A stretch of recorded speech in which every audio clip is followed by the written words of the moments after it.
Je pense que je vais le prendre demain. Ouais. Alors, bonjour tout le monde. Je remercie tout d'abord la table de concertation des aînés retraités de la Mauricie de m'avoir invité. Je pense que c'est un dossier important et on a la chance de rejoindre beaucoup de personnes aujourd'hui qui ont une préoccupation pour cette question-là. Donc, je vous remercie grandement. On m'a donné 1 heure. Ça peut sembler long, mais vous allez voir, j'ai pas mal de choses à dire. Et c'est beaucoup de données économiques, mais on a remis une synthèse, le coup d'œil économique, qui résume l'essentiel de ce qui sera dit aujourd'hui. Évidemment, la présentation PowerPoint également sera accessible sur demande. Et il y a je pense que la conférence est enregistrée. Donc, les gens qui voudront soit la revoir ou la partager, mais ce sera une façon intéressante là, de diffuser le message. Donc, je viens comme travailleuse de la Centrale des syndicats du Québec, mais en même temps également porte-parole de la campagne Pièce manquante. La pièce manquante, comme disait M. Proulx. Alors, il m'a volé quelques punchs, mais c'est pas grave, je vais les répéter.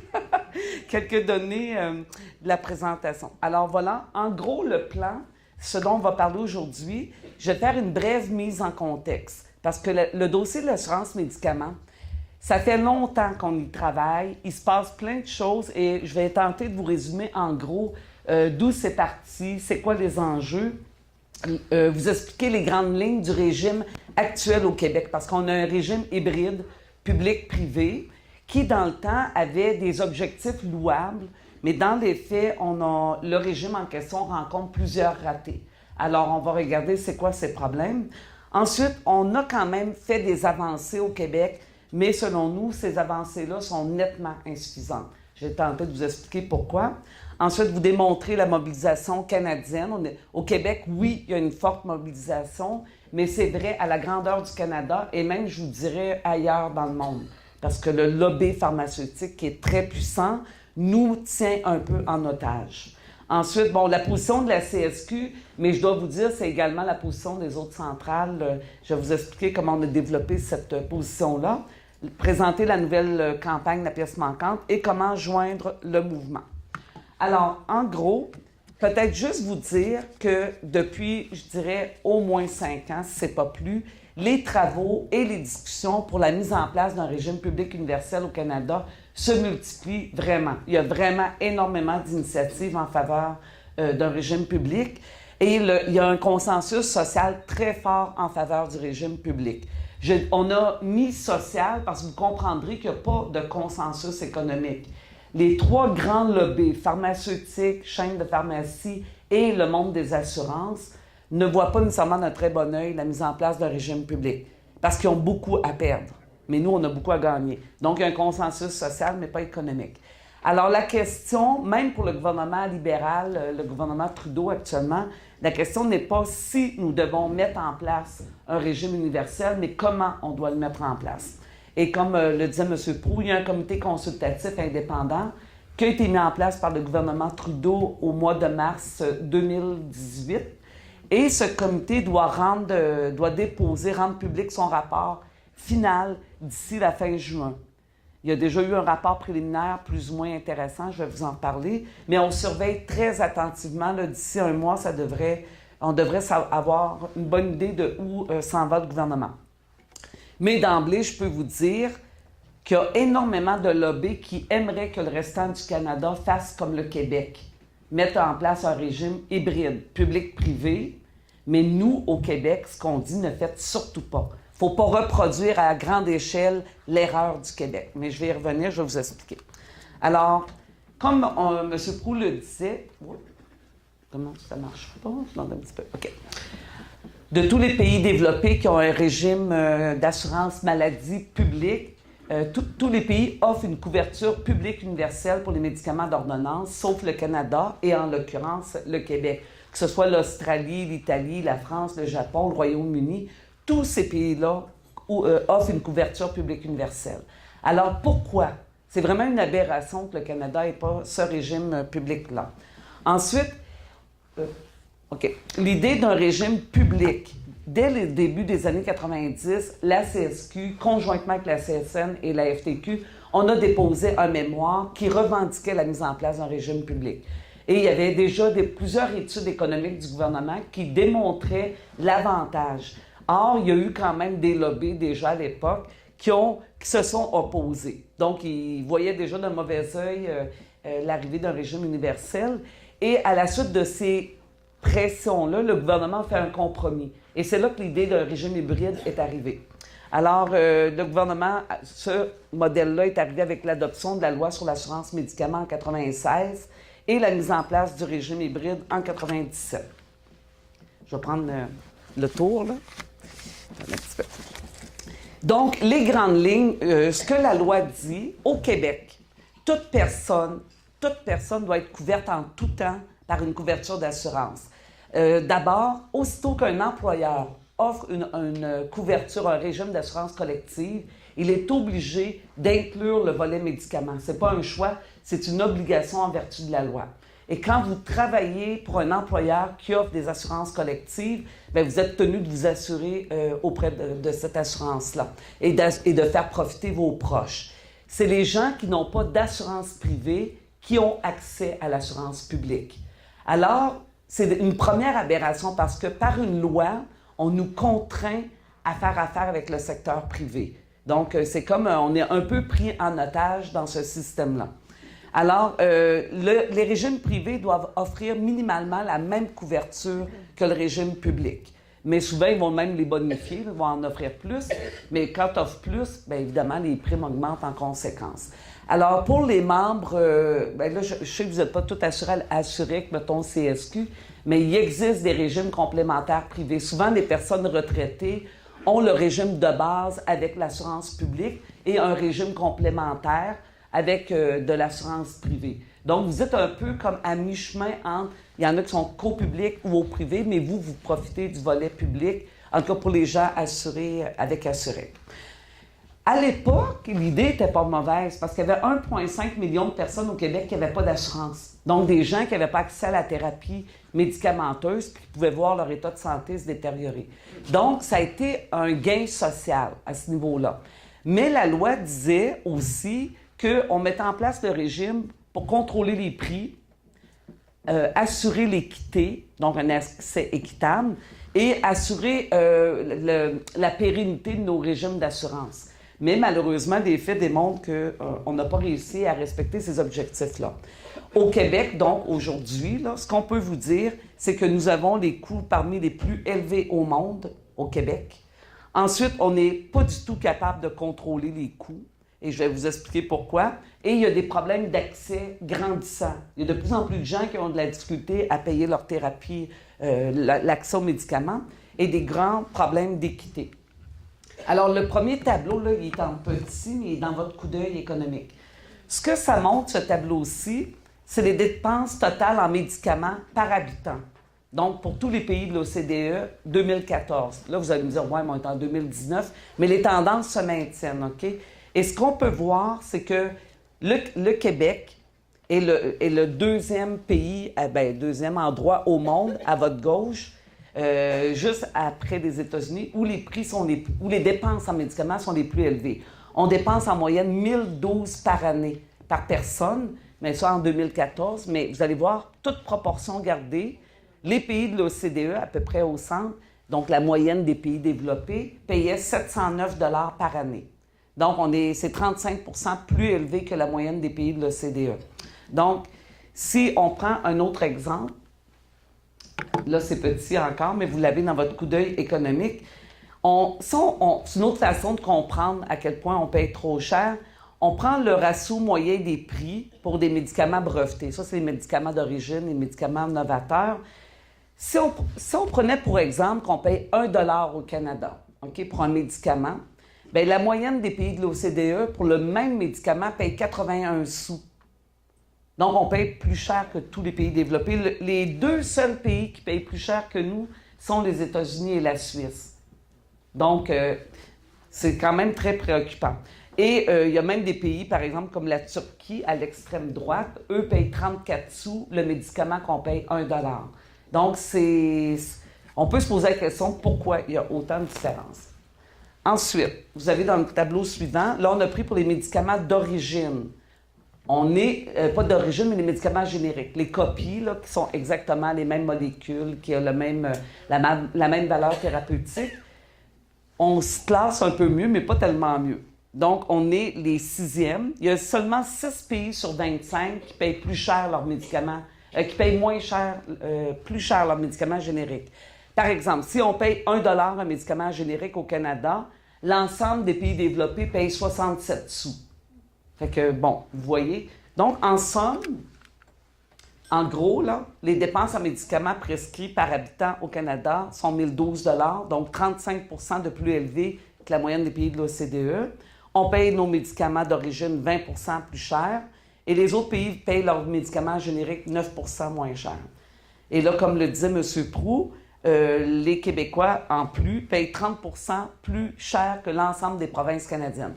Donc, on est, au Québec, un peu les cancres des cancres. Okay, au niveau mondial, là, à part les États-Unis, on est l'endroit au monde qui payons le plus cher nos médicaments. Alors là, je vous donne un exemple concret.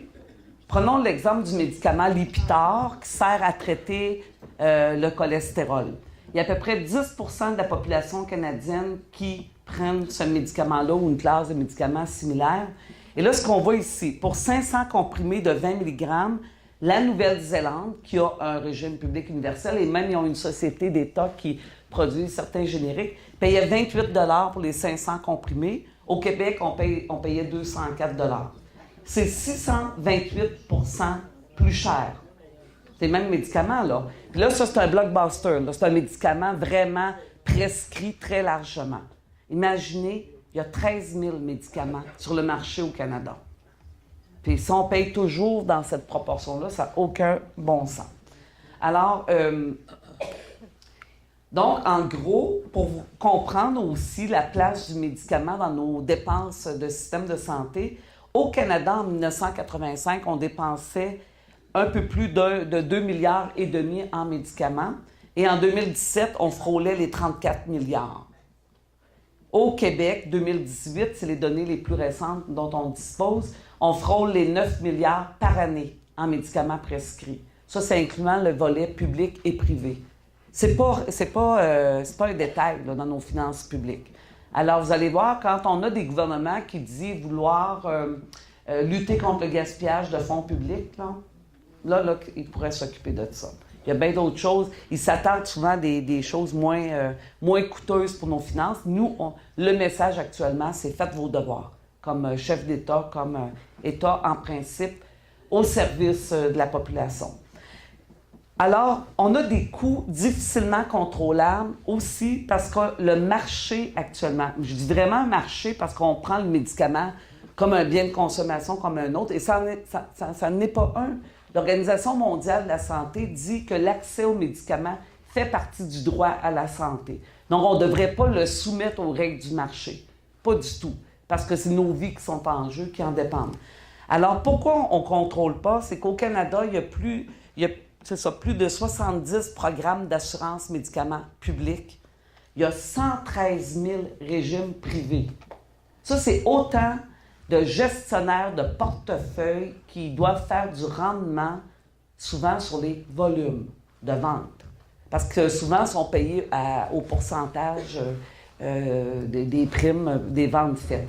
Alors, ils n'ont pas vraiment d'encouragement à contrôler les coûts. C'est leur modèle d'affaires, c'est un modèle de revenu.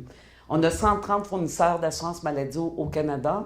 Et comme je disais, il y a 13 000 médicaments et produits pharmaceutiques sur le marché. Comment voulez-vous que les États contrôlent les pratiques de l'industrie quand c'est éclaté comme ça? Donc, même le rapport, comment il l'appelle? Donc, le nom m'échappe, là, mais ça va me revenir. Là. Il y a un rapport qui dit qu'un des problèmes actuellement, c'est la complexité du système. Donc, même au niveau gouvernemental, au fédéral, on reconnaît la nécessité de faire le ménage. On verra ce qu'ils vont recommander, mais OK. Ensuite, parmi les coûts difficilement contrôlables, au Québec, il y a plusieurs facteurs qui expliquent que ce soit pire au Québec. Donc, à part la mise en place d'un régime public universel, nous, on demande de combiner ça à la révision de la politique du médicament. On a une politique du médicament au Québec qui a été adoptée en 2007, qui n'a pas été mise à jour depuis. Là-dedans, il y a 29 orientations ministérielles, dont plusieurs concernent l'encadrement de l'industrie pharmaceutique, puis l'encadrement des médecins, pratiques de prescription, tout ça. Donc, vous allez comprendre pourquoi je vous dis ça. C'est que, par exemple, au Québec, le volet privé, côté privé, les honoraires pharmaceutiques qui sont facturés ne sont pas réglementés. Alors, quand on regarde ce que vous payez en honoraires pharmaceutiques du côté privé versus les gens du régime public, des fois, ça peut être jusqu'à 225 % plus élevé.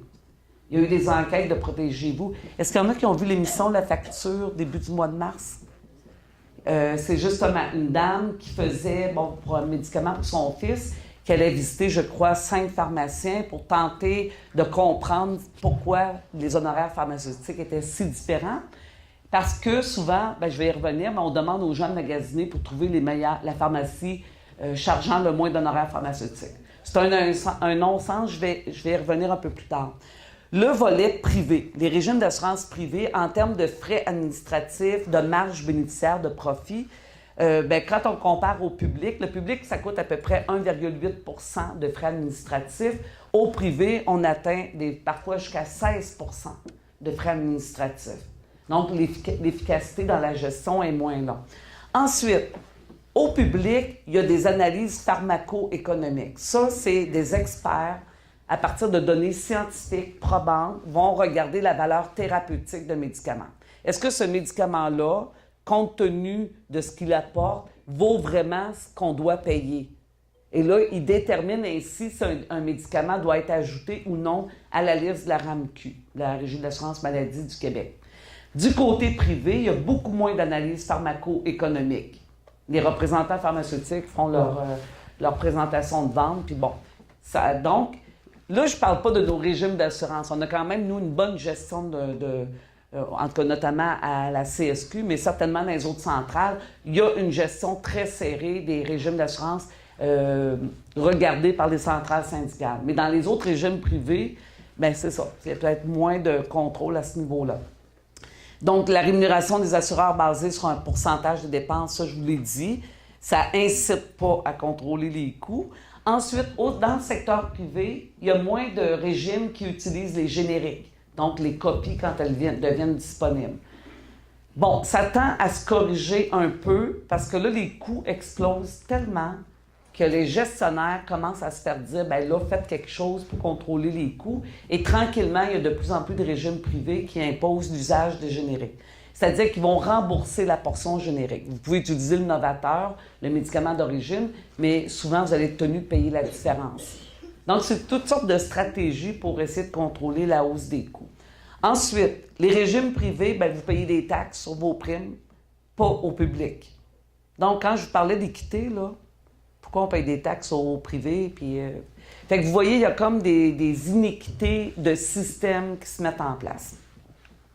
Pour vous donner un exemple des honoraires pharmaceutiques au Québec qui peuvent poser problème, on prend le même exemple de Lipitor, 30 comprimés. Ça, c'est suite à une petite enquête de Protégez-vous, octobre 2017. Chez Brunet, on payait 15,98 d'honoraires pharmaceutiques par mois. Family Prix, 37,10. Donc, on parle d'une différence annuelle de 250 $ pour un médicament, une personne. Imaginez, vous prenez 5 médicaments dans votre année, ça se pourrait que vous payiez 1 000 $ de trop parce que vous allez chez un endroit plutôt qu'un autre. Là, je ne sais pas, les pratiques ont pu changer depuis 2017. Je ne veux pas faire de la diffamation, là. Comprenez? C'était le cas quand il y a eu l'enquête. Mais là, ce que ça pose problème, c'est qu'on vous met dans un rapport de consommateur. On vous demande, je vais revenir tantôt à ce que l'ancien ministre Barrette a fait, mais souvent, on remet sur les épaules des gens la responsabilité de trouver les meilleurs prix. On vous met dans un rapport de consommateur et non d'usager du système. Ça n'a aucun bon sens. Donc ça, c'est pour les problèmes honoraires pharmaceutiques. Problème d'accès, je résume très rapidement. Il y a 10 % de la population canadienne actuellement qui n'ont toujours pas accès à une assurance. OK? Parce qu'il y a des provinces actuellement qui vont couvrir que les personnes vulnérables. Ils vont dire, OK, tel groupe de patients ou tel groupe de problèmes, on les couvre. Il y a d'autres provinces qui décident d'offrir des assurances pour les médicaments onéreux parce qu'ils se disent, ah non, là, les gens ne peuvent plus payer ça, on va couvrir les médicaments onéreux. Le Québec est la seule province où tout le monde, en principe, est couvert. OK? Le problème, c'est qu'on a quand même 12 de la population canadienne qui ont actuellement pas canadiennes, mais québécoises, qui ont la difficulté à payer leurs médicaments. OK? Fait que même si on a un régime universel pas public, on a quand même des problèmes d'accès actuellement compte tenu des coûts qui augmentent. Alors, c'est pas...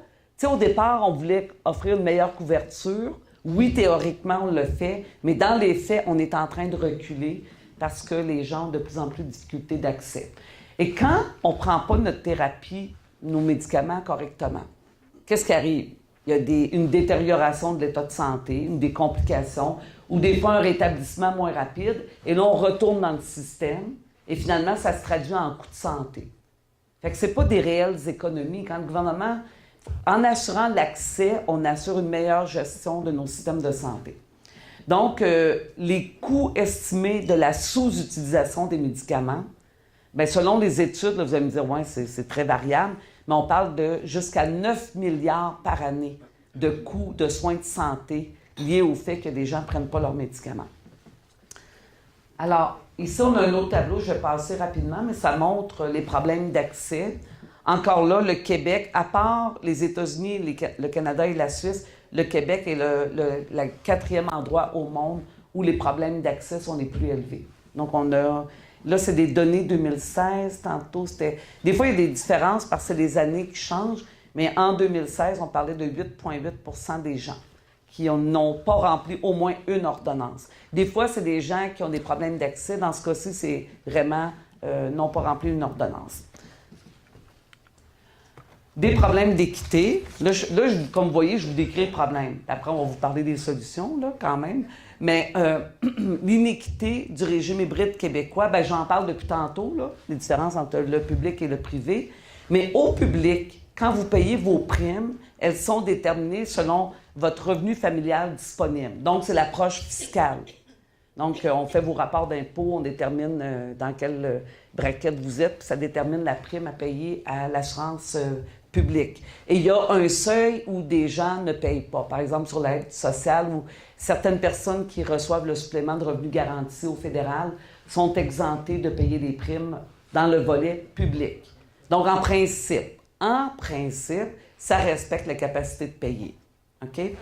Du côté privé, c'est déterminé selon le risque du groupe de personnes assurées. Alors, on détermine combien coûte le groupe, puis ça fixe les primes.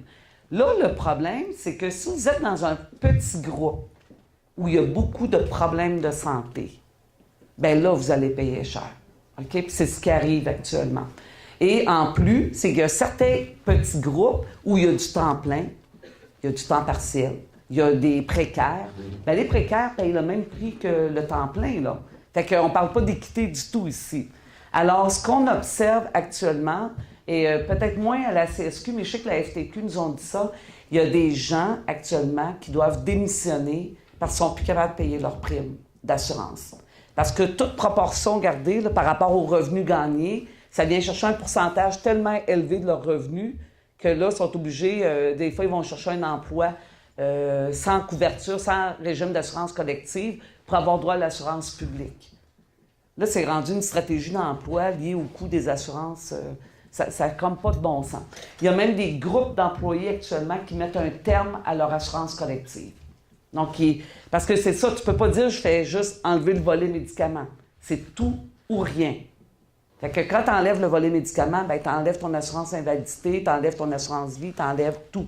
Alors, c'est des reculs actuellement au niveau des protections sociales. Même le M3S a reconnu que le privé coûte plus cher. Ils ont produit une étude en 2016 qui disait que les gens privés payent 18,6 % plus cher que les gens au public. Ça représente près d'un demi-milliard par année. Donc, il n'y a pas d'équité là, actuellement dans le système. Et on paye plus cher nos génériques, bon, ainsi de suite.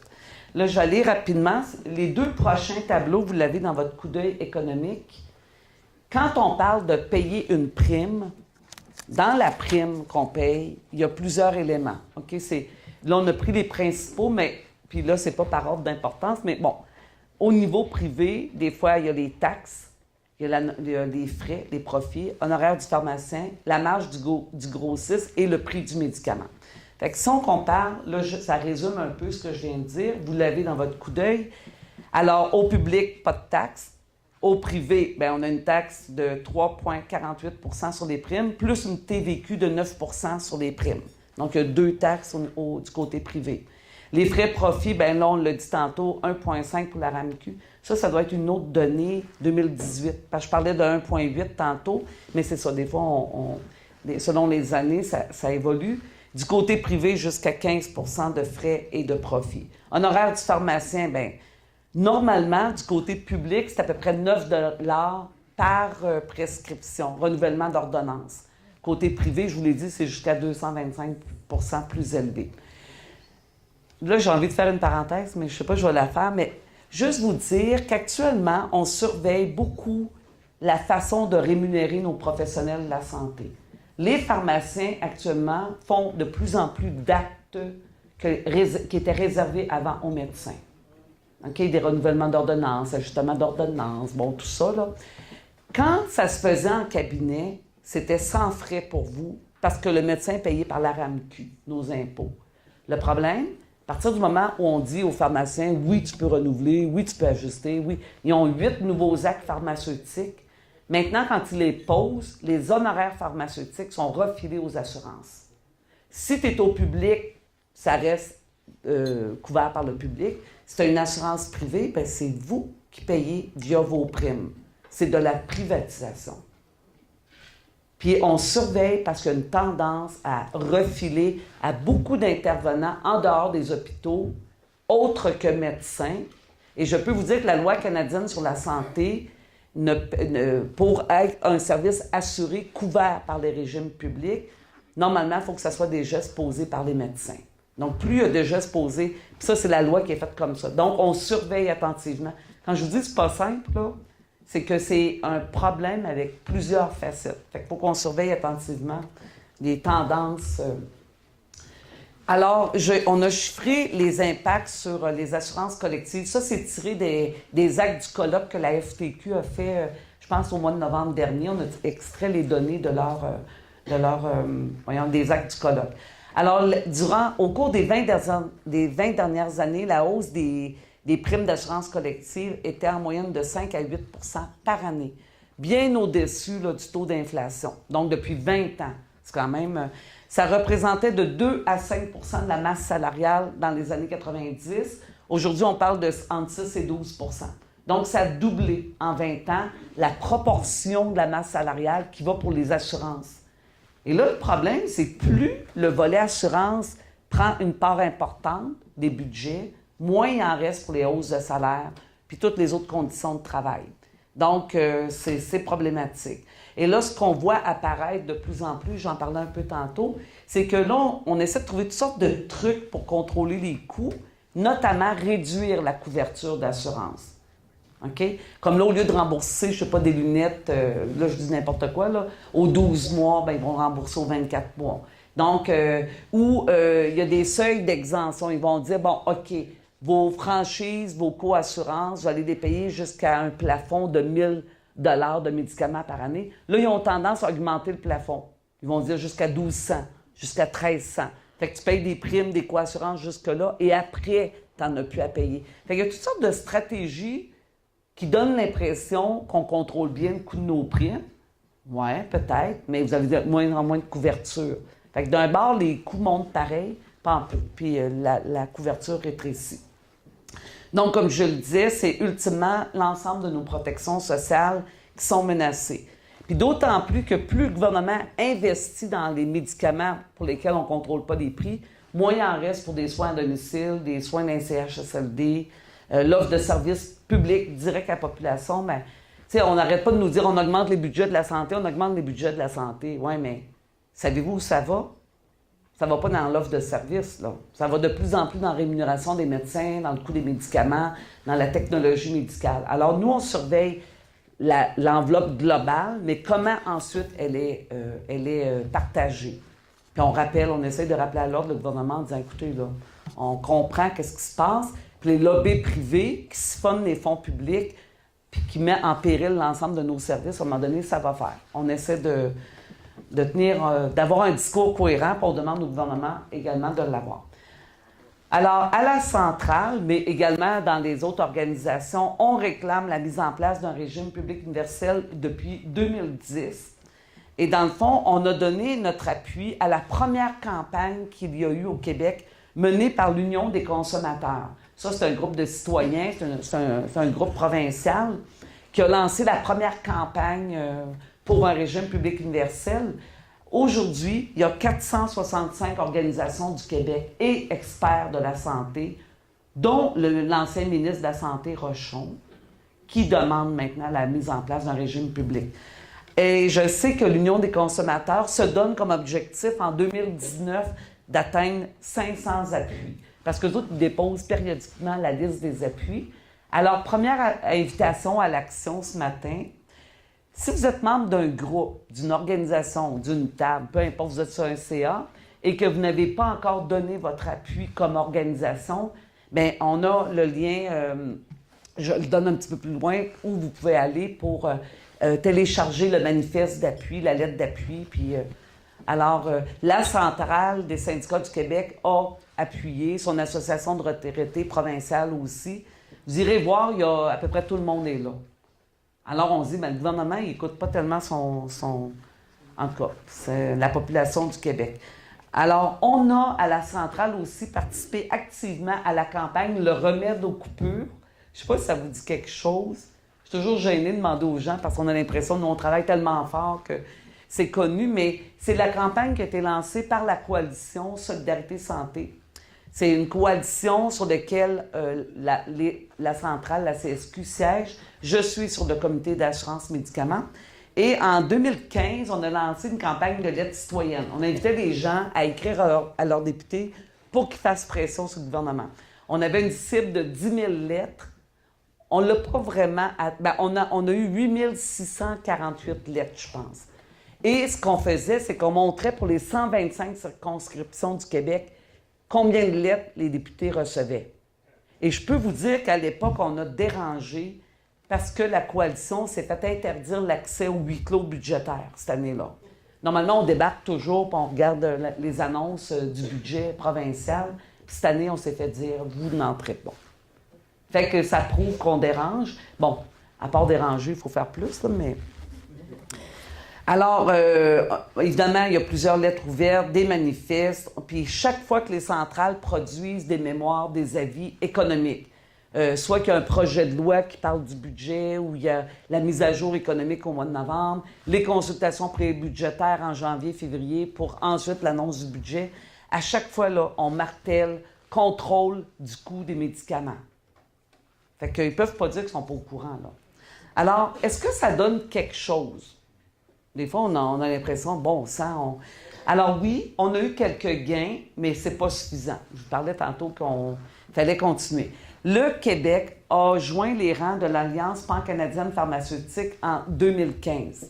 Ça, c'est un regroupement des provinces et du fédéral, parce que lui, le fédéral, il offre une couverture d'assurance aux fonctionnaires fédéraux, aux détenus, aux Autochtones, puis je pense aux anciens combattants.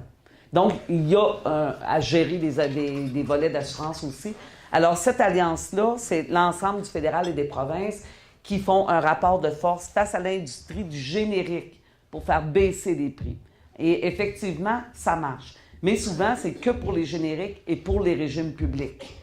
Là, les secteurs privés commencent à dire, bon, on veut profiter de vos ententes négociées. C'est ça, ils veulent profiter de ce code public, mais... En tout cas, fait que vous voyez, c'est mouvant, là, ce dossier-là bouge beaucoup. Ensuite, notre ministre Barrette, qui était à l'époque ministre de la Santé, à l'époque où on a mené la campagne de remède aux coupures, a fait adopter le projet de loi 81. Ça, c'est un projet de loi qui prévoyait que le gouvernement pouvait faire des appels d'offres pour les médicaments génériques, pour faire baisser les prix. Là, tu es mis en compétition là, pour... Évidemment, l'industrie n'a pas aimé ça, là, parce que là, il allait avoir un gagnant puis des perdants. Fait que là, ils ont dit au gouvernement, pas de problème, on va baisser nos prix. Alors, il y a eu comme, théoriquement, une entente, une réduction des coûts de 37,5 % pour plusieurs médicaments génériques, ce qui équivalait à peu près à 300 millions d'économies par année, je pense, sur 5 ans. C'est une entente intéressante, mais tantôt, je vais vous montrer que c'est vraiment pas suffisant. Donc, il y a eu ça. Ensuite, il y a eu le projet de loi 92 en 2016 où on a dit aux gens, on va exiger qu'on vous remette une facture détaillée. Comme ça, vous allez pouvoir savoir si vous payez trop, vous allez pouvoir magasiner. Mais là, en plus de vous dire que c'est votre responsabilité, le pharmacien, c'est un professionnel de la santé qui est supposé surveiller votre état de santé, puis les interactions médicamenteuses, vos allergies, Puis là, on vous dit de magasiner, puis d'aller au meilleur, où il y a le meilleur prix. Fait qu'imaginez, vous avez 5 médicaments, puis c'est 5 pharmacies différentes qui offrent les meilleurs prix selon le médicament. Il n'y a pas de logique en termes de suivi médical, là, suivi clinique. Ça n'a aucun bon sens. Là, vous allez me dire, ouais, mais le dossier patient, c'est tout dans le dossier Santé Québec.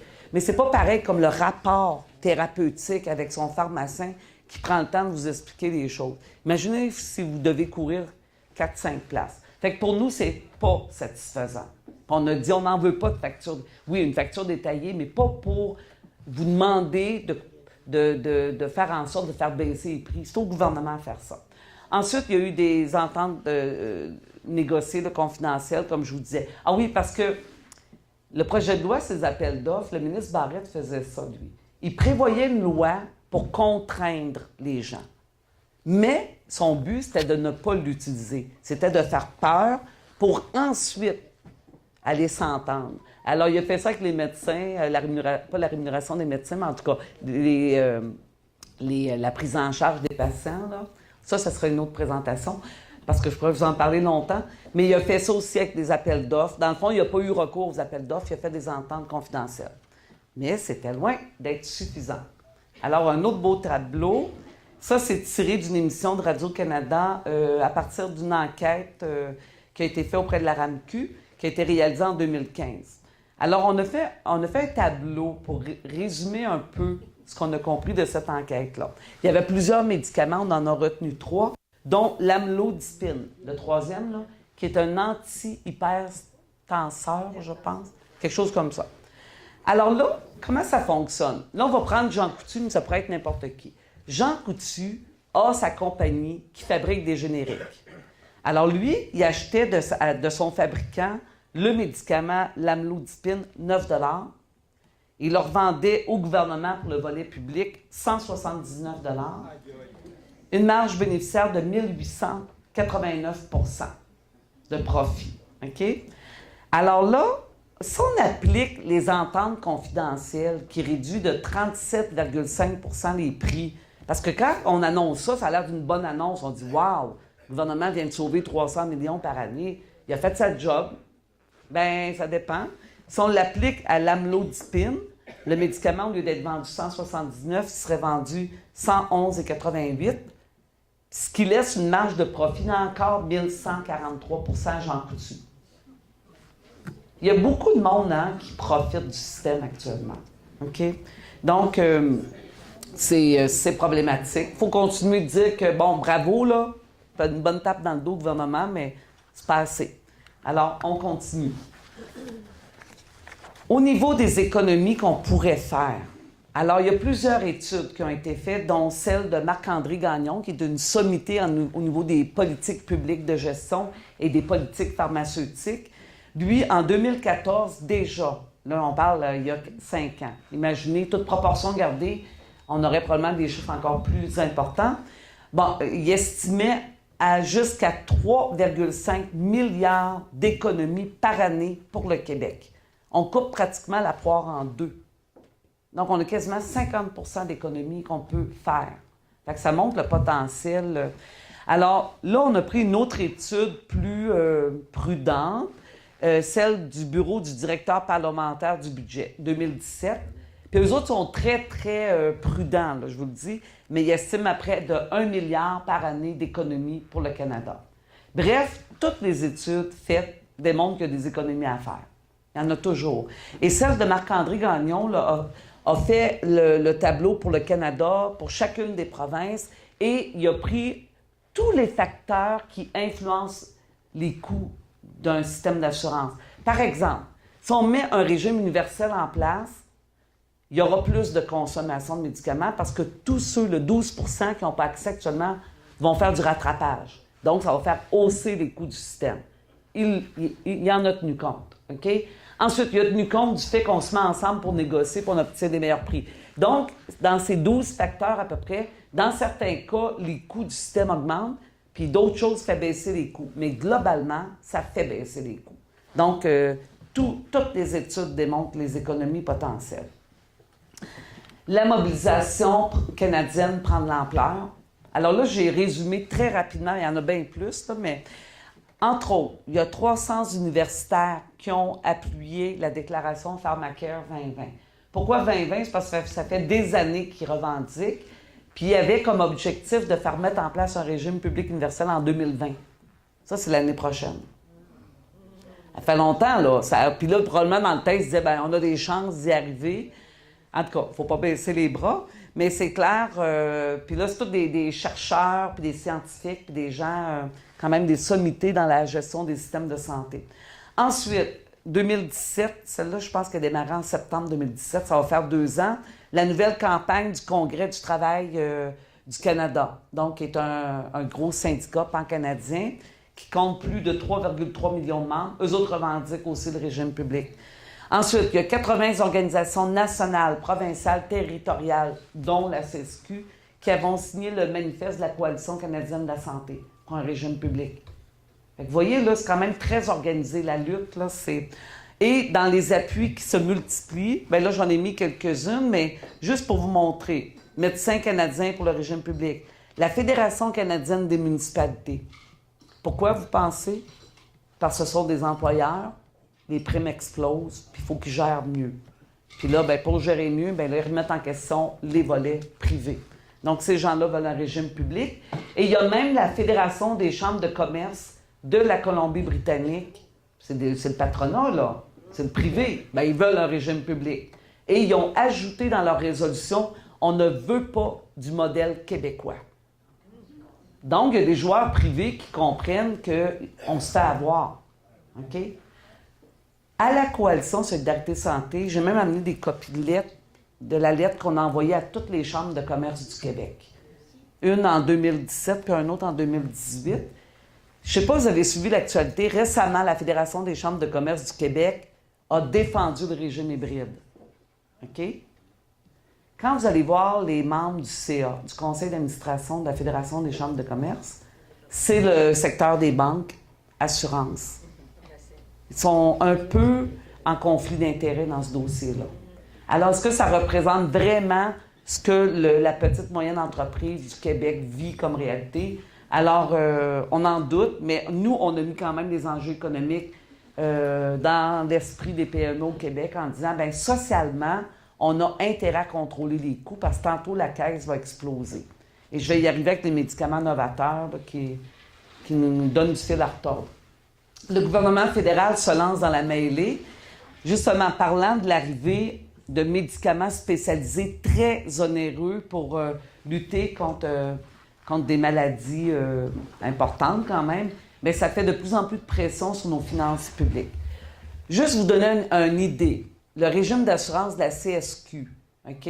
Les top 10 des 10, mettons, citoyens qui coûtent le plus cher, l'année passée, le dossier le plus onéreux était 700 000 par année, en 2017. 2018, on est rendu à 1,4 million. Une personne, un médicament. OK? Et je vous dis, toutes les thérapies innovantes qui s'en viennent sont excessivement onéreuses. Parce que c'est une vache à lait, là. On s'entend que ça fait rouler une industrie très, très puissante, très influente. Je ne suis pas en train de dire qu'il ne faut pas faire de la recherche. Je ne suis pas en train de dire qu'il ne faut pas s'occuper des maladies rares orphelines. C'est pas ça qu'on dit. Ce qu'on dit, c'est qu'on n'a pas à rester pris en otage par rapport à une industrie qui fait du rendement aux actionnaires sur le dos de notre santé. Okay? Alors, il y a des pays ce qu'ils font avec l'arrivée des thérapies innovantes. Au lieu de dire oui, non, ils vont dire oui, mais ou non, si. Je vous donne un exemple. Ils vont dire, OK, telle thérapie, vous prétendez que ça améliore la durée de vie de, je sais pas moi, 2 semaines, je dis n'importe quoi. On vous donne 2 ans pour nous faire une démonstration scientifique de ce que vous affirmez. Et on se donne des critères. Et dans 2 ans, on revoit la décision. Donc, c'est comme une inscription conditionnelle à des résultats scientifiques probants. Si ce n'est pas probant, on le sort du système. Il y en a d'autres qui vont dire, bien, démontrer le tout avant qu'on l'inscrive. Donc, il y a toutes sortes de modalités possibles. Mais c'est clair qu'on ne peut pas laisser aller. Hein? On prend un cas, là, 700 000 2017, on est rendu à 1,4 million. À un moment donné, ça ne sera juste pas possible. Il y a des gens, justement, quand je vous disais, qui ont quitté des groupes au privé. Si vous avez le malheur d'avoir la maladie orpheline dans un petit groupe, puis que vos collègues le savent, puis vous faites sauter les primes de tout le monde, ça met en péril toute leur assurance collective, comment vous pensez que la personne se sent? Bien, elle quitte son emploi, puis elle essaie de trouver un endroit assuré au secteur public. Non, c'est ça, c'est de la stratégie d'emploi, là, ça n'a pas de bon sens. Alors, le gouvernement se lance dans la mêlée. En 2016, c'est ça, je cherchais le nom tantôt, le Comité permanent de la santé de la Chambre des communes a entrepris une vaste étude sur la création d'un régime pan-canadien.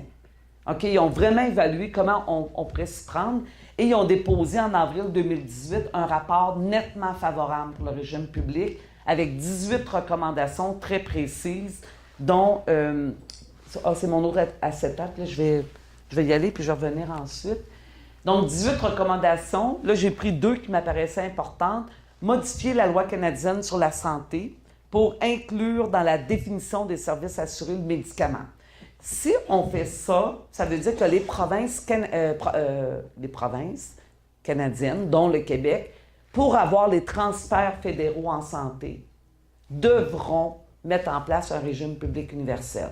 Si on crée par la loi l'obligation d'assurer les médicaments, ils vont être tenus de... Là, il y a eu tout le débat du respect du champ de compétences. Bon, là, on a un beau défi. OK? Alors, la posture des 3 centrales actuellement, c'est de dire on demande le respect du champ de compétences du Québec. Avec un droit de retrait, avec compensation financière à une condition. Normalement, on dit sans condition. Mais comme on est face à un gouvernement qui tend à privatiser, puis comment je vous dirais, à encourager le privé en santé, OK? Puis qui subissent énormément de pression des lobbies, bien là, nous, on dit la condition qu'on pose, c'est que le Québec mette en place un régime public universel. Et on sait, la ministre McCann est sortie, quand il y a eu le budget fédéral cette année, et que Trudeau a annoncé la mise en place d'une agence pan-canadienne pharmaceutique, pour contrôler le coût des médicaments, la ministre McCann est sortie en disant « Un instant, respect du champ de compétences, on se retire, on veut pleine compensation inconditionnelle, puisque notre régime hybride va très bien. » C'est ce qu'elle a dit. Alors, notre campagne, je vais y arriver tantôt, là, la campagne de messages courriels à la ministre McCann, là, on veut juste lui rappeler qu'elle n'a peut-être pas compris une couple d'affaires. OK? Mais je vais y revenir un peu plus loin avec l'appel à l'action. Mais la ministre McCann, ça fait 2 fois qu'elle sort en disant que le régime hybride va très bien. Mais je peux vous dire qu'on est beaucoup de monde à lui dire que ça ne va pas du tout. Mais bon. Donc, ce qu'on disait tantôt au fédéral, donc il y a eu un rapport. Et même, ils ont donné, le Comité permanent de la santé avait demandé au bureau du directeur parlementaire du budget d'estimer le coût de la mise en place d'un régime public universel. Et même ce comité-là a démontré qu'il y avait des économies à faire. Donc là, j'avance. Un petit peu. Donc, juste, je ne vais pas oublier quoi. Voyons, j'ai une feuille de coller. Alors, depuis le mars 2018, le budget 2018, le gouvernement Trudeau a donné le mandat à un comité consultatif indépendant de trouver la meilleure façon de mettre en place le régime pan-canadien. Les questions techniques qu'ils devaient regarder, c'est qui serait couvert par le régime. Fait que déjà, on peut se demander, il ne sera peut-être pas universel. OK? Parce que sinon, ce serait tout le monde. Alors, on les surveille. Quels seraient les médicaments couverts? Là, il faut faire attention. Ils peuvent tendre à réduire beaucoup la liste des médicaments couverts, mais nous, on surveille la capacité de maintenir une liste suffisamment généreuse. De toute façon, l'étude du directeur parlementaire, ils ont pris la liste du Québec pour estimer les coûts, puis on est la province avec le régime public le plus généreux. OK? Il ne faut pas s'inquiéter là, à ce niveau-là. Ensuite, comment serait financé le régime? C'est quoi la portion du fédéral? C'est quoi la portion des employeurs? C'est quoi la portion des usagers? Nous, dans la plateforme politique, je vais revenir, on demande qu'il n'y ait aucune contribution financière au comptoir. Pas de coassurance, pas de franchise, que des primes. Parce qu'à partir du moment où on reconnaît que c'est un droit et que ça réduit les coûts du système de santé, c'est pas logique de mettre une barrière financière à l'accès. Il y a des pays où c'est ça, ils ne demandent rien. Pourquoi on paierait? Alors, puis comment ce régime pan-canadien serait arrimé aux régimes provinciaux? Donc, c'est ça qu'on étudie. Le dépôt du rapport est attendu. Là. On est assez inquiet. OK? Parce que le lobby pharmaceutique américain a fait pression sur notre gouvernement dans le cadre des accords de libre-échange. Puis, tu sais, c'est genre, si tu fais ça, moi faire ça. Puis, bon. Là, on sait qu'il y a un bras de fer important. Mais raison de plus pour que la population dise à nos élus l'importance de se tenir debout. Alors, la position de la CSQ, mais c'est également la position des deux autres centrales, on poursuit très activement nos travaux d'analyse, de réflexion, de mobilisation pour la mise en place d'un régime public. Et ça, c'est les 6 grands principes qu'on défend. Améliorer l'accès. On veut un accès universel, nous. Vous êtes couvert par la RAMQ, vous êtes sur le régime public. C'est la même modalité pour tout le monde. Assurer un accès équitable. À partir du moment où c'est les mêmes règles pour tout le monde, bien. Puis équitable dans le sens, on veut une modalité qui respecte la capacité de payer. Que ce soit des primes ou l'impôt, dans tous les cas, ça doit être établi en fonction de la capacité de payer et que les gens qui ne payent pas actuellement ne doivent pas payer. Donc, on maintient la gratuité pour les gens les plus démunis. Contrôle des coûts, bien, c'est un régime public qui peut faire ça pour que le gouvernement reprenne le pouvoir de contrôler les pharmaceutiques. Donc, contrôle des coûts. Usage approprié, mais ça, c'est la révision de la politique du médicament. Parce qu'on sait que le lobby pharmaceutique fait beaucoup de pression sur nos médecins, puis tente d'influencer les pratiques de prescription. Alors, nous, on dit que c'est un non-sens. On veut comme faire le grand ménage là-dessus. Garantir une gestion publique indépendante. Donc, on ne veut pas de lobby privé dans la gestion de nos politiques publiques. Et un partage des coûts entre le fédéral et des ressources financières suffisantes aux provinces. Alors, qu'est-ce qu'on fait concrètement? Il y a 3 campagnes qui roulent simultanément. Au sein de la coalition Solidarité Santé, je vais revenir, il y a un front uni québécois qui s'est mobilisé, je vais vous en parler, puis il y a la pièce manquante. Il me reste à peu près 7 minutes. Alors, la pièce Le remède aux coupures, vous avez un signet sur votre table, le signet rouge. Bon, la campagne Le remède aux coupures est dans sa 3e phase. Il y a eu des phases, là, les lettres aux députés, les assemblées publiques en région. Là, c'est la campagne de message courriel à la ministre Mécan. Vous avez une adresse courriel, pas courriel, web sur le signet. Vous allez là, et là, il y a la petite lettre qu'on envoie à Mécan où on dit, on rappelle les grands problèmes. On veut un régime public universel. Ça prend 30 secondes, mettre votre nom, courriel, code postal. Clic, ça part. Copie conforme au ministre des Finances, au président du Conseil du Trésor, à la Coalition Solidarité Santé et à la ministre fédérale de la Santé. On est peut-être... Moi, je trouve qu'on pourrait aller chercher davantage de gens, mais on était à peu près à 1400 personnes jusqu'à maintenant qui ont écrit à la ministre Mécan, puis ça a été lancé le 20 février. Mais il faut que ça augmente davantage. Fait que ça aussi, c'est un geste que vous pouvez poser facilement et le diffuser aussi de façon sans gêne. Là, j'ai marqué 1100 signatures, mais c'est parce que ça continue de rouler. Vous avez le lien, là. remèdeauxcoupures.cssanté.com. À cette adresse-là, bien, vous pouvez faire l'appel à l'action. Ensuite, le Front uni québécois à Ottawa. Ça, c'est le 1er mars dernier. Les 3 grandes centrales syndicales, les fédérations syndicales autonomes, là, APTS, FIC, tout ça, les groupes citoyens, consommateurs, la table des regroupements provinciaux d'organismes communautaires et bénévoles qui représentent 3000 organisations au Québec. On est descendu à Ottawa et on est allé livrer le message suivant. Ne commettez pas à grande échelle l'erreur du Québec. Ne mettez pas en place un régime hybride.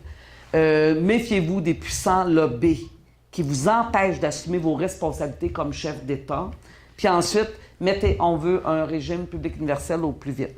Alors, il y a eu une déclaration commune, communiqué de presse, lettre ouverte qu'on a acheminée aux médias pan-canadiens. Parce qu'on s'est dit, là, le Québec, on n'est pas pire, là, on sait qu'on n'en veut plus, mais il faut dire ailleurs au Canada, parce qu'on présente ailleurs, aux autres provinces, le modèle québécois comme une amélioration en termes d'accès.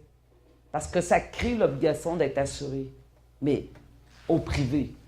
Fait que là, on dit aux acteurs ailleurs au Canada, ne faites pas l'erreur du Québec. La campagne La pièce manquante, c'est la plus récente. Elle est démarrée à l'automne dernier. La CSQ est la dernière qui a joint le mouvement en décembre. Qu'est-ce que c'est? C'est une campagne conjointe. Attendez un petit peu. Qui agit sur les 2 fronts fédéral, provincial. On a un plan d'action sur 4 ans qui se déploie jusqu'en 2022, mais le cœur est beaucoup cette année là, à cause des élections fédérales. Je vais y revenir. À la CSQ, la façon dont on agit, bien évidemment, on parle de l'intérêt des membres, de nos ressources disponibles, mais également de ce qui a déjà été fait. L'idée, c'est de toujours construire, d'agir pour mobiliser le plus largement possible. Donc, on ne refait pas les mêmes affaires qu'on a fait depuis 3-4 ans, mais on poursuit ces efforts-là de mobilisation. Ensuite, le plan, en gros, 2018, on a fait connaître l'enjeu, on bâtit nos alliances. 2019, c'est on augmente la pression dans le cadre des élections fédérales. Ensuite, 2020 et jusqu'à 2022, on va faire pression notamment sur le gouvernement du Québec. Il y a un plan d'action très détaillé. Évidemment, chaque organisation va faire des actions, des fois conjointes, des fois complémentaires. Donc, pour moi, ce matin, je présente pour la CSQ, mais je considère que je viens présenter la pièce manquante conjointement avec les autres organisations. Ensuite, ce qui a été fait jusqu'à maintenant, on a une plateforme de revendication commune, les 3 centrales, qui n'est pas publique. Je vais vous dire pourquoi. On a décrit très précisément le problème et ce qu'on veut comme modèle public. On le soumet aux responsables politiques. La ministre McCann, la ministre, c'est plus Jane Philpott, c'est Petitpas-Taylor au fédéral. Ensuite, le président du conseil consultatif, tous les gros joueurs ont reçu notre plateforme politique. Pourquoi on ne vous la distribue pas ce matin? C'est que le lobby pharmaceutique s'y met la main là-dessus. Ils ont tellement de moyens, OK? On leur remet comme notre stratégie, puis ils vont nous... Alors là, l'idée, c'est on travaille ensemble. Et donc, c'est pour ça que vous ne l'avez pas. Bien, si vous avez des questions, je pourrais répondre, il n'y a pas de problème. On a fait des fiches vulgarisées. Il y a une dizaine de fiches d'informations qui est disponible dans un guide de mobilisation que vous pouvez avoir gratuitement si vous le demandez. Et notamment, on a créé à la centrale une page web où vous pouvez justement commander les outils gratuitement. Donc, le guide de mobilisation conjoint FTQ, CSN, tout ça. Vous pouvez commander le coup d'œil économique, vous pouvez commander le signet, vous pouvez... alors, c'est du matériel disponible. Ensuite, on a créé un groupe Facebook ouvert CSQ. Il y en a un, CSN, il n'y en a pas. FTQ, il y en a un. CSQ, ben là, je parle pour moi, parce que mais la page Facebook CSQ, c'est un fil d'actualité. Parce que là, actuellement, l'industrie pharmaceutique, les chaînes de pharmacie, les assureurs pondent beaucoup d'articles dans les médias pour faire peur, OK? Là, ils parlent de rupture d'approvisionnement, de pénurie de médicaments, de difficultés d'accès pour les gens qui ont des maladies rares. Puis là, ils disent tous qu'il faut garder ce qu'on a. C'est déjà une bonne base, qu'il ne faut pas trop réformer parce que là, on va perdre des acquis, en tout cas. Mais c'est leur jeu, là. Il fallait s'attendre. Il ne faut pas penser qu'ils vont nous laisser faire. Hey, il y a des milliards en jeu. Il y a beaucoup d'argent. Ils ont beaucoup à perdre. Nous, on a beaucoup à gagner, les autres ont beaucoup à perdre. Alors, il faut vraiment c'est la force du nombre qui va faire la différence, parce qu'on n'a pas les moyens financiers des grandes pharmaceutiques. Mais à un moment donné, il faut y croire, parce que si on n'y croit pas, là, je vous le dis, ça va mettre en péril nos couvertures sociales, notre système public de santé et ultimement l'accès aux médicaments, parce que ce sera des médicaments onéreux qui vont venir gréver nos fonds publics. Puis en bout de ligne, c'est le droit à la santé qui est en jeu. Donc, on a conçu différents outils, là, signer, dépliants, tout ça. Alors, joindre le mouvement, vous pouvez faire 3 gestes citoyens, puis après, je vais vous donner 3 exemples d'actions collectives. Première chose, interpeller la ministre Mécan. Signer, petite campagne facile à faire et à diffuser. Ensuite, sur la page Facebook, c'est-à-dire sur le groupe Facebook ouvert, on met des appels à l'action, on diffuse l'information que vous pouvez partager largement. Alors, vous pouvez faire ça. Et vous pouvez aussi témoigner de votre réalité sur la page lacsq.org, assurance médicaments lacsq.org. Il y a un petit volet, je pense que c'est pour nous joindre. Bien là, vous pouvez nous dire tout ce que vous voulez. Je ne vous dis pas que vous pouvez dire « je suis pas d'accord, ça m'inquiète, je veux pas des génériques, je veux avoir accès à mon médicament onéreux ». Écoutez, ça fait à peu près 6 ans, je note toutes les préoccupations. C'est à partir de ça qu'on a construit un argumentaire pour déconstruire les peurs. Puis dites-vous une chose, le problème que vous craignez, on le craint aussi. Puis l'idée, c'est de dire à l'État, bon, on veut pas de rupture d'approvisionnement, qu'est-ce qu'on peut faire? Qu'est-ce que les autres pays font? Puis nous autres aussi, on le veut. Pourquoi ailleurs, ça marche? Pourquoi ça marche pas ici? On n'est pas plus... Alors, on a besoin d'entendre vos questions, vos inquiétudes, vos idées de mobilisation. Vous avez une idée géniale là, pour, je sais pas moi, brasser un peu notre gouvernement, au fédéral ou au provincial, bien, je vous invite à le faire. Collectivement, on peut organiser des séances d'information, conférences publiques, assemblées générales, un peu comme que M. Proulx, quand il m'a invité, moi, j'étais très contente. C'est le premier groupe hors central que je fais, puis je suis vraiment heureuse. Évidemment, là, si ça se met à débouler, là, l'effet boule de neige, je sais pas jusqu'à quel point on va être capable de le faire, mais sinon, faites-vous-en pas, on a un plan B, former des multiplicateurs. Si vous voulez devenir un agent multiplicateur, là, que vous aimez ça, les chiffres, puis... Mais non, mais ça se prépare. Tu sais, je veux dire, il y a toujours moyen, OK? Puis on va le prendre le temps. S'il y en a que... Là, l'idée de rencontrer les députés fédéraux, ça, c'était dans notre plan de com conjoint avec les autres centrales. Et là, on commence à manquer de temps, OK? Parce que ça, c'est octobre. Il y a la loi sur les élections fédérales qui va nous limiter dans ce qu'on peut faire. On est en train de regarder ce qu'on peut faire et ne pas faire. Moi, je suis en train de dire aux gens, mettons, là, vous avez le goût d'en faire une rencontre de députés, là, puis que vous n'avez pas besoin de tout savoir. Parce que dites-vous une chose, l'intelligence citoyenne, c'est quand on sait qu'on en sait assez pour revendiquer le respect de ses droits. Vous n'avez pas besoin de maîtriser tout ce que j'ai dit un matin. 3-4 chiffres, un gros bon sens, le droit à la santé. Comprenez-vous, à un moment donné, là, on peut dire... parce que si vous attendez de tout maîtriser pour vous sentir légitime d'agir, dites-vous une affaire, on a toujours des lobbies qui produisent tellement d'études économiques et pharmaceutiques ou scientifiques, des fois biaisées. Si on faisait que analyser ce qu'ils disent pour pouvoir se sentir légitime d'agir, on ne pourrait jamais agir. Fait qu'à un moment donné, là, on se dit « OK, j'en sais assez, j'ai compris, je passe à l'action ». Alors, si vous voulez rencontrer vos députés, moi, la centrale, les autres centrales, on a des guides de mobilisation qui quelqu'un pourrait dire « Bien, je pars, je le fais ». On va possiblement organiser un débat national sur la question du médicament dans le cadre des élections. Il va se passer quelque chose. OK? Dans les faits, concrètement, qui, quoi, comment, on est en train de finaliser tout ça. Alors, en conclusion, avant que je prenne vos questions, donc, c'est une invitation à joindre le mouvement qu'on a besoin. Dans le fond, on a vraiment besoin que tout le monde se sente concerné parce qu'on a des lobbies hyper puissants devant nous, qui nous tiennent un peu en otage, qui nous tiennent en otage. Puis je vous dirais qu'il y a des fois des moments symboliques dans l'histoire. Je vais vous donner un exemple. Là. On a quelqu'un au niveau des pesticides, au niveau... monsieur, c'est Roberge? C'est ça, monsieur Roberge, qui s'est fait congédier là, au ministère. Bon, On a un lanceur d'alerte qui a dit un instant, il y a des lobbies qui influencent nos politiques et que ces pratiques-là mettent en péril notre santé. On a des gens qui se tiennent debout et là, à un moment donné, ça peut être des gestes citoyens d'appui à des personnes comme ça pour faire contrepoids à des lobbies très puissants. Fait qu'à un moment donné, un peuple qui se lève et qui dit « ben là, c'est assez », ben à un moment donné, il y a des gens qui peuvent reculer.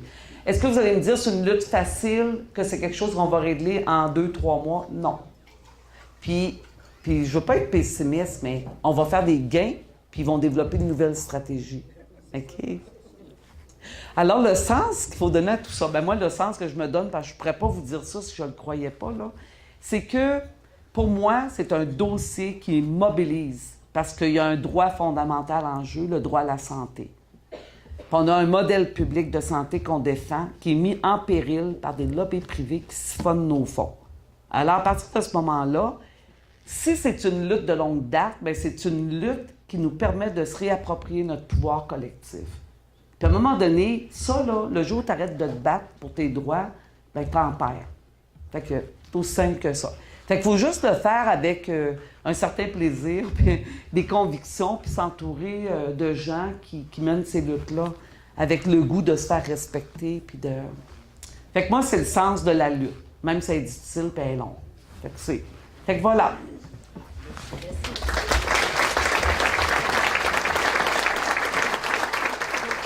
Ah!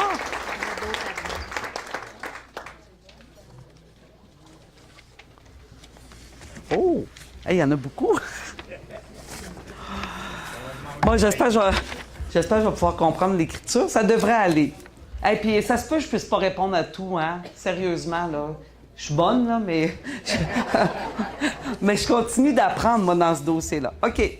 Alors, OK. Ça va? Vous êtes prêts? OK. Pourquoi les retraités avant 65 ans ont été obligés de passer au public? Était-ce un avantage? Avant 65 ans. Ah oui, OK, je comprends. OK.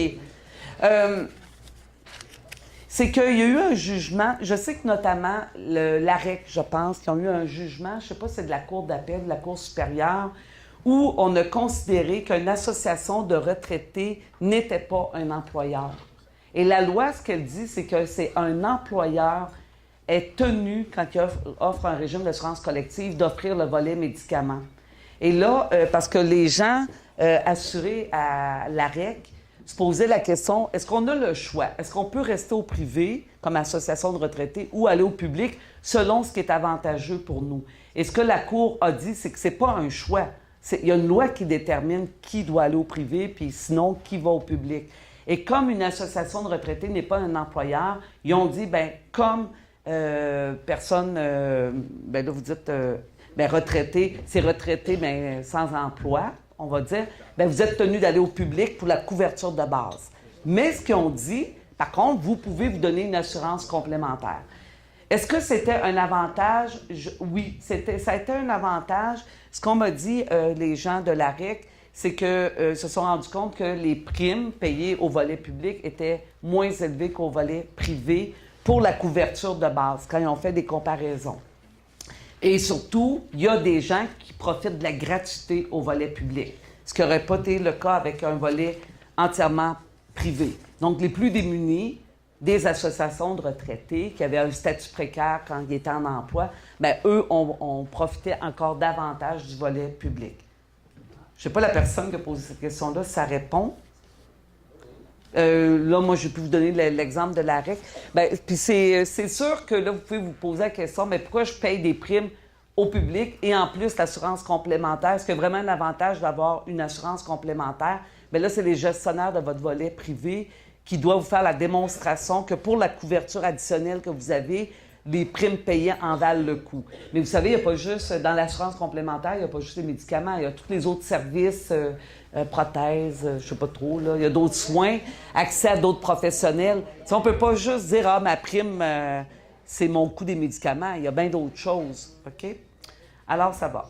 Deuxième question. Dans le nouveau budget québécois 2018-2019, on nous a dit que la partie médicaments a coûté moins. Est-ce vrai? Ben non. Je ne sais pas... Bien là, la question est trop vague, OK? Mais d'emblée, le coût des médicaments augmente au Québec. Autant le volet public que privé. Fait que je ne sais pas. Là, ça m'intrigue, par exemple. La personne qui a posé cette question-là, j'aimerais ça la voir parce que je vais faire l'analyse des crédits budgétaires. Je vais aller voir qu'est-ce qu'ils disent. Parce que des fois, ils trouvent une façon de présenter les choses. Ils vont prendre une partie du programme où ça a baissé. Mettons qu'il y a 10 sections. Ils vont prendre celle où ça baisse. Puis ils vont dire telle affaire a baissé. Puis là, dans l'esprit des gens, ça fait ça a baissé. Mais non. Globalement, ça a augmenté. Oui, il y a peut-être un volet qui a baissé. Vous savez, c'est des communications stratégiques, hein? Mais là, la personne, je l'invite à venir me dire sa source. Moi, je fais des recherches. Hein? Je viens chercher de l'ouvrage là, quand je viens. Mais c'est bien cohérent parce que si je réponds à vos attentes, je maintiens votre intérêt. Hein? OK. Alors, une autre question. Un médecin spécialiste a mentionné que le gouvernement n'oblige pas que les compagnies pharmaceutiques mettent la même molécule dans les génériques que dans les originaux. Il y a des petites différences et que ça peut avoir un effet important sur la santé des personnes. Donc, il faudrait obliger les deux, que dans les deux, j'imagine, novateur et générique, qu'on voit les composantes dans tous les médicaments. Bien, écoutez, ce qui est dit sur le site de Santé Canada et la RAMQ et partout, c'est que le générique a des molécules avec exactement la même valeur thérapeutique. OK? Les mêmes principes de sécurité, qualité, les mêmes standards de production. Des fois, ce qui différencie un générique d'un médicament d'origine, ça va être des liants, ce qui lie les molécules. C'est souvent des éléments secondaires à la thérapie. C'est plus sur comment c'est assimilé, comment ça lie le tout. Mais au niveau scientifique, c'est démontré que c'est la même valeur thérapeutique. Il peut y arriver, par contre, il faut être honnête, là, qu'une personne ait des contre-indications avec un des additifs dans le générique, une allergie, une contre-indication. Ça se peut, là. Hey, on est tous faits différents. Ça serait facile si tout marchait pareil pour tout le monde. Ça ne coûterait pas si cher, mais ce n'est pas le cas. Alors oui, quand il y a une complication ou un élément de l'état de santé qui démontré, là, pas appréhendé, mais qu'on démontre que vous faites des réactions indésirables à telle constituante du générique et que c'est une contre-indication, puis là, il faut qu'il démontre dans un formulaire à la RAMQ. C'est pas là, on jase, puis moi, je te prescris. Non, non. On appelle ça des fois des médicaments d'exception. Bien, là, ils vont comme forcer l'usage du médicament d'origine parce que le générique n'est pas approprié. Mais on sait que beaucoup de médecins, non, pas beaucoup, certains médecins ont tendance à pousser beaucoup l'usage des médicaments d'exception. Et d'ailleurs, dans ma dernière présentation, c'était une des questions. Comment je fais pour savoir si ce que le médecin me dit est vrai? S'il n'y a pas de connivence avec... Alors moi, je vais probablement écrire à l'Ordre des pharmaciens. J'ai 3-4 bonnes questions pour eux. De vous, de votre part. Moi, je n'ai pas les réponses. Moi-même, là, je me dis, je ferais quoi? Là, je ne sais pas. Fait que je vais leur poser la question. Puis probablement, sur la page web, on va sûrement mettre des questions, réponses de l'Ordre des pharmaciens. Pour qu'ils sentent... Vous savez, c'est une façon de leur mettre de la pression aussi, hein? On dit, on surveille vos pratiques. C'est une très bonne question. Mais je n'ai pas la réponse, là, mais... Non, bien, je sais que la valeur thérapeutique est similaire, mais on ne peut pas... mais c'est plus sur l'usage des médicaments d'exception. Bon, autre question. Que pensez-vous de l'idée de créer Pharma-Québec? Hey, vous avez des mots, ça, c'est une bonne question. Pharma-Québec pour gérer les achats et la fabrication des médicaments génériques. On n'a pas de position de centrale, OK? Je vous le dis, là. La nationalisation des médicaments, on a décidé en centrale de ne pas le mettre dans la plateforme de revendication politique. 3 petits points pour l'instant. OK? Dans le sens que ça demande, au niveau des juridictions, une bonne analyse de ce que ça signifie. Ça demande quand même... Mais dans les faits, il y a des pays comme la Nouvelle-Zélande qui l'ont fait et qui ont réussi à contrôler beaucoup mieux la hausse des coûts. Durant plusieurs années, ce pays-là a maintenu à moins de 2 % la hausse des coûts des médicaments. Tandis que nous, là, ça explosait. Il y a des années où on a atteint du 16 % d'augmentation. Alors, là, il y en a qui vont dire, avec Pharma Québec, la liste de médicaments couverts est plus restreinte. Oui. Parce qu'il y a une multiplication de médicaments actuellement qui participent à la complexité et à l'explosion des coûts. Alors, on pense que dans l'analyse, quand tu donnes une société d'État qui surveille, mettons, comment se fait la recherche, comment se fait le développement, comment se fait... Parce que vous savez, on a toujours le dilemme, les droits individuels versus les droits collectifs. Si on dit on veut assurer l'accès mur à tous les médicaments, à tout le monde, bien, je vous le dis, collectivement, on va tout perdre. OK? Fait qu'à un moment donné, il faut être capable de regarder la balance entre les droits collectifs, donc assurer l'accès à des services publics dans tous les volets, incluant l'accès aux médicaments, et les droits individuels. Alors, Pharma Québec pourrait être une constituante de l'État qui permet d'avoir un meilleur contrôle. Et face à des lobbies puissants qui se servent des accords de libre-échange pour mettre à genoux nos États, on a intérêt à faire en sorte que nos États reprennent au plus vite leur pouvoir. OK? C'est plate, là. J'ai l'air de vous dire des grosses affaires, mais c'est ça pareil. Alors oui, éventuellement, ce sera peut-être une nécessité de l'envisager, dépendamment comment l'industrie, comment les choses évoluent. Mais tu sais, on peut même dire un jour, pourquoi on n'interpellerait pas les actionnaires de compagnies pharmaceutiques? C'est qui les actionnaires des compagnies pharmaceutiques? On est peut-être actionnaire, on ne le sait pas, hein? Fait que, tu sais, à un moment donné, on se donne des priorités comme société. Bien, après, il faut être cohérent. Mais là, je fais des grandes parenthèses, mais... Alors, Pharma Québec, moi, personnellement, les Goulet pensent que c'est une bonne idée. Mais je ne peux pas dire ça pour les centrales. On n'a pas de position politique. Mais, OK. Là, ça est enregistré, tout ça. Mais c'est correct. J'assume. On pourra débattre après. OK. Les fonds de pension se financent avec les profits sur les pharmaceutiques. C'est ça ce qu'on vient de dire. Comment les membres CSQ sont informés de la contradiction entre les profits des pharmaceutiques et l'effort sur leurs fonds de pension? Bien, je vais vous dire, bien franchement, ça fait quelques mois que je commence à soulever la question à la CSQ, qu'on regarde attentivement, un peu comme dans les énergies fossiles. Est-ce qu'on est cohérent entre ce qu'on demande, puis où est placé notre argent? Et tranquillement, on est en train de nettoyer pour être cohérent dans nos discours. Puis je pense que là, l'étape des pharmaceutiques, c'est probablement une prochaine étape. Juste s'assurer, est-ce qu'on veut de ce rendement-là? Tu sais, ils nous donnent d'une poche, là, ils nous donnent d'un bar, puis ils prennent plus de l'autre. C'est peut-être pas cohérent. OK? Mais où on en est, bien ça, il y a du travail à faire. Puis moi, bien, dans les autres organisations, je vous invite à faire la... C'est comme un examen de conscience, hein, qu'on fasse, pour être cohérent. Je sais que je réponds pas, là, précisément, mais je peux pas. Faut pas que je m'avance, c'est politique, là, hein, on s'entend? OK.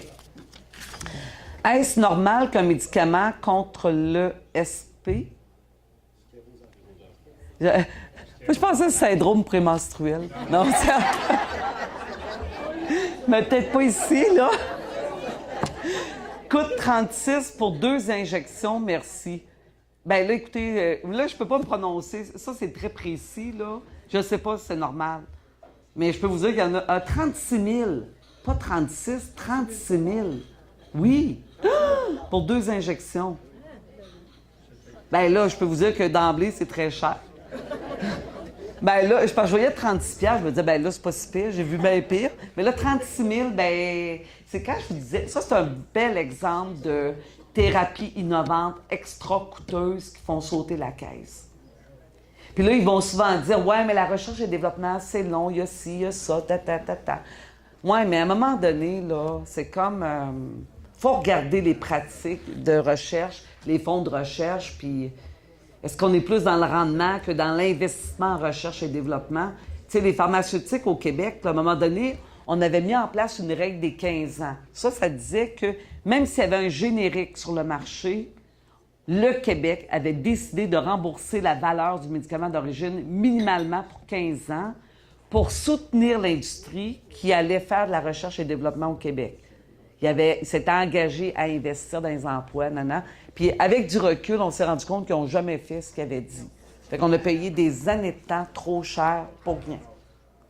Alors, est-ce que c'est normal qu'on paye 36 000? Je ne veux pas me prononcer sur ce cas-là, je ne le connais pas. Ça ne serait pas prudent de ma part.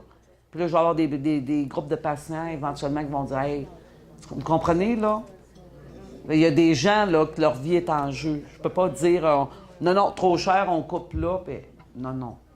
OK? Mais on peut se poser la question qu'est-ce qui justifie ça? Puis on reste très alerte. Mais c'est des gens, moi, là, c'est sûr, toutes ces questions-là, je les mets dans mon petit cahier, on va surveiller. Qu'est-ce qui se fait aux États-Unis pour faire avancer le dossier au bénéfice des citoyens? Sincèrement, je ne le sais pas trop. Par contre, ce qu'on sait, c'est que Trump, moi, je n'aime pas beaucoup ce qu'il fait, sauf que dans le dossier des médicaments, il s'est comme prononcé en disant « ça va faire ». Là, l'industrie, là, elle va devoir se calmer, baisser ses prix. Il fait énormément pression pour faire baisser les prix. Le problème, là, qu'on entrevoit, si les États-Unis font le ménage, puis contrôlent les coûts, prennent les moyens pour contrôler, ils sont en affaires, eux autres. S'ils font moins d'argent aux États-Unis, qu'est-ce qu'ils vont penser? Qu'est-ce qu'ils vont essayer de faire? Ils vont essayer de compenser ailleurs. OK? Fait qu'on pourrait avoir les effets, le ressac là, de ce qui se passe aux États-Unis. Alors, c'est peut-être une lutte même mondiale, éventuellement, qu'il va falloir avoir. Parce que ça ne peut pas dire la santé d'un État au détriment d'un autre. Puis là, parce que notamment, là, là, je fais une autre parenthèse, j'ai encore du temps. Oui. Au fédéral, ici au Canada, ce qu'on est en train de faire, quand ils déterminent le prix d'un médicament novateur, ils comparent avec 7 pays le coût moyen, en disant on détermine nos prix en fonction de 7 autres pays pour déterminer une moyenne puis dire OK, ça vaut à peu près tant. Le problème, c'est qu'ils choisissent les 7 pays où ça coûte le plus cher, dont les États-Unis. OK? Donc, les pays de comparaison c'est biaisé en partant, là. Quand je disais qu'on paye trop cher, c'est une des raisons. Alors là, ce qu'ils sont en train de faire, ils sont en train de modifier la liste des pays de comparaison pour 12 autres pays en enlevant les États-Unis.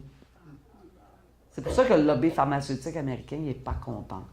Parce que chaque fois qu'un pays adopte une règle, les moyens, les leviers pour faire baisser les coûts, tu fais baisser le coût moyen de comparaison. Fait que vous savez, c'est un effet d'entraînement. Plus il y a d'États qui se prend en main pour se donner des nouvelles règles, faire baisser les coûts, plus les règles en place ne marchent plus. Parce que là, alors la prise de conscience est collective, mais précisément ce que les États-Unis font, j'ai pas eu le temps de... Faudrait peut-être que je regarde un petit peu plus attentivement. OK. Les pharmaceutiques utilisent deux médicaments dont le brevet achève pour les inclure dans la même pilule et ils repartent avec une autre période protégée par brevet. Oh! Ah ouais. Comment expliquer cela au gouvernement? Hey, c'est le fun, il y a du monde pas mal averti ici, là. Hey, vous m'en apprenez. Mais je peux vous dire, j'ai une pile de livres à lire sur l'industrie pharmaceutique, les inventeurs de maladies, tout ce que vous voulez. Mais ça, je le savais. Écoutez, je sais que des fois, ce qu'ils font, ils vont prendre un médicament, mettons une molécule composée, il y a 5 dans 2, puis votre thérapie, après, nécessite les 2 molécules séparées, 2 médicaments, 2 facturations. Ça, je le savais, qu'ils coupaient les molécules, ils séparent, parce qu'il n'y a plus tellement de vraies innovations en santé. Ils sont plus dans la stratégie de marketing pour maintenir leurs profits. Alors ça, je comprends, je ne savais pas, là, que ça a bien du sens. Dans le fond, un médicament qui arrive à terme de son brevet, et là, on pourrait avoir apparaître les génériques qui fait chuter les prix, bien là, ils scindent, puis en font 2 autres médicaments qui partent sur de nouveaux brevets. Bien, ça a bien du sens. Dans le fond, c'est un peu ce que je disais tantôt, ils scindent la molécule, puis ils font comme 2 nouveaux médicaments pour profiter des règles de protection des brevets. Comment expliquer cela au gouvernement? Bien, écoutez, c'est sûr que les journalistes suivent de très, très près le dossier. Puis quand on a des exemples précis, OK, si vous faites des lectures là, par temps perdu, puis vous avez le goût de bâtir un petit argumentaire qu'on peut soumettre à des journalistes spécialisés, ça leur fait très mal quand il y a des émissions à grand public. OK? Fait que quand je dis appel au témoignage, appel aux exemples, vous faites des recherches puis vous voulez nous en faire bénéficier, parce que somme toute, nos ressources sont quand même limitées. Moi, là, je fais tous les dossiers santé à Centrale, c'est un de mes dossiers. Vous comprenez qu'on manque de temps des fois, mais c'est pour ça que vous êtes un peu des antennes aussi. Juste vous dire, la revue Prescrire, c'est une revue européenne qui analyse les nouveaux médicaments. Et selon la revue Prescrire, 85% des innovations ont une valeur thérapeutique nulle ou minime. Et il y a même 2% qui sont des reculs thérapeutiques, ce qu'on dit des innovations. Fait que oui, il y en a pas tant que ça. Fait que, en tout cas, on partage des liens des fois de la revue Prescrire en disant, regardez, ils ont fait l'analyse de 100 médicaments. Là, vous pouvez aller voir si de vos médicaments se retrouvent dans la liste pour savoir la réelle valeur, la plus-value thérapeutique. Bon. Pourrait-on utiliser la FADOC? Les clubs sociaux? Pourrait-on utiliser, vous voulez dire faire de la promotion, diffusion? Bien, écoutez, la campagne Ma pièce manquante, l'idée, là, c'est une campagne à la base québécoise, citoyenne. Fait que si vous avez des contacts dans d'autres groupements, la FADOC, des groupes citoyens, des groupes d'usagers, et c'est sûr qu'il y a des groupes qui sont plus proches de l'industrie. Des fois, on essaie, je ne suis pas en train de dire que ces groupes-là sont proches, là, mais vous avez vu, il y a des comités de patients financés par l'industrie pharmaceutique. Ça a sorti là, récemment. Mais là, nous, bien écoutez, je pense que plus il y a de milieux qui sont sensibilisés, mobilisés, plus on peut faire vraiment contrepoids. Donc oui, c'est pas fermé. Si vous avez des propositions, vous voulez devenir un agent multiplicateur. Mais écoutez, les associations d'aînés, tout ça, je pense qu'il y en a 5 grandes au Québec. Tous ceux qui ont un pouvoir politique en termes de mobilisation, bien effectivement, devraient être interpellés dans ce dossier-là. Dernière question. Bon, de toute façon, il ne reste pas beaucoup de temps. Le rôle du médecin lorsqu'il reçoit un patient, ne devrait-il pas guider le patient vers la médecine douce au lieu de l'envoyer à la pharmacie? Bien là, ça, c'est philosophique. Hein? C'est comme... il y en a qui le font. OK? Je pense que l'approche plus prévention, approche globale, reprendre des bonnes habitudes... c'est sûr que le pouvoir médical, tu sais, il faut questionner, je dis pas de douter de ce que votre médecin dit ou fait, mais je pense que d'avoir un regard critique, de se poser des questions, de vérifier certaines choses. Moi, j'ai été longtemps dans un autre emploi dans le dossier de la médicalisation des problèmes sociaux. Comment tout devient une problématique que tu traites avec des médicaments. Mais dans les faits, là, il y a bien souvent des situations où on n'a peut-être pas besoin de médicaments. En autant qu'on comprend ce qu'on vit et qu'on a des moyens d'agir. OK? Mais par exemple, je donne juste l'exemple de la chimioprévention. Dans le temps, il y avait 2 % de femmes qui souffraient d'ostéoporose après 50 ans. OK? Aujourd'hui, on considère que 50 % des femmes sont à risque de souffrir d'ostéoporose. Qu'est-ce qui s'est passé selon vous? On a revu les seuils de traitement. On fait des tests d'ostéodensitométrie dans les talons. Et longtemps, on a comparé la densité de l'os avec la densité de l'os d'une femme de 35 ans. Mais à partir de 35 ans, on perd 2 % de notre masse osseuse par année. C'est un processus normal de vieillissement. Alors, dépendamment à quoi tu compares, la normalité là, est très relative. Le traitement du cholestérol, quand on regarde les protocoles de traitement européens, américains, canadiens, ils n'ont même pas les mêmes seuils scientifiques pour déterminer quand tu prescris le Lipitor. Et ça se prétend scientifique. Et là, tu te dis, c'est quoi la science quand tu as 3 grands pays ou continents qui n'ont même pas les mêmes normes scientifiques pour traiter? Je ne peux pas vous en dire plus, mais sinon qu'être critique, puis autant que possible, vaut mieux prévenir que guérir. Tu sais, c'est plate, là, mais c'est ça pareil. Voilà. Ça fait plaisir. Oui.